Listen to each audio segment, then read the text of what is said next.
அன்பான மக்களே, பாரேன் நம்மளோட மகாநதி ப்ரொமோ விட்டுருக்காங்கங்க. யாருமே எதிர்பார்க்கல. இன்னைக்கு நடந்த சீனு தான் ப்ரொமோ. இருந்தாலும் அத்தையோட என்ட்ரி, அதாவது குமரனோட அம்மா என்ட்ரி வர்றது, அதுக்கப்புறமா வந்து காவேரி கிட்ட பேசுறது, எங்கடி உன் புருஷனை அப்படின்னு கேட்குறது, அப்புறம் தட்டில் வந்து தாம்பூல தட்டில் எடுத்து வச்சு சந்தன குங்குமம் வச்சு விடுறது, எல்லாமே வந்து ப்ரொமோவில் வந்தது. பார்க்குறதுக்கு அவ்வளோ நல்லா இருந்துச்சு, சூப்பராக இருந்துச்சு. அப்படிங்கிறதான் இந்த ப்ரொமோவில் இருக்கிற ஹைலைட்ஸ் என்னன்னு சொல்லி பார்த்தீங்க அப்படின்னா, ப்ரொமோ வந்து 1 மணி நேரத்தில் 2 லட்சம் பேருக்கு மேலே பார்த்துருக்காங்க. அப்படிங்கிறது தான் இந்த ப்ரொமோவுக்கு இருக்கிற ஒரு இது. ஃபஸ்ட்டு மகாநதி ப்ரொமோ தான் ரிலீஸ் பண்ணாங்க. அதுக்கப்புறம் தான் பொன்னி அது இதுன்னு ரிலீஸ் பண்ணாங்க. பொன்னிக்குமே இன்றைக்கி வந்து செம்ம என்ட்ரி. பொன்னியில் வந்து பொன்னி ப்ரொமோ பார்த்தீங்கன்னா, தாலி கட்ட சீனு, நம்ம சபரி வந்து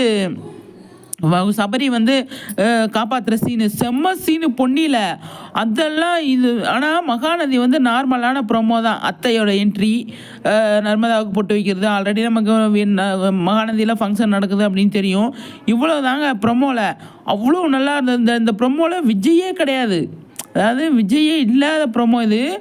அந்தளவுக்கு சூப்பராக ப்ரொமோ வந்திருக்கு. ப்ரொமோ அதை எனக்கு ப்ரொமோவில் இருக்கிற ஹைலைட்டு முக்கியமானது, 1 மணி நேரத்தில் அதாவது 2 லட்சத்துக்கு மேலே பார்த்துருக்காங்க அப்படிங்கிறது தான். மகாநதி ப்ரொமோவை எப்படி தான் இந்தளவுக்கு ட்ரெண்ட் பண்ணுறாங்களோ, செம்ம ஹாப்பி எனக்கு மகாநதி ரசிகராக இருக்கிறதுனால.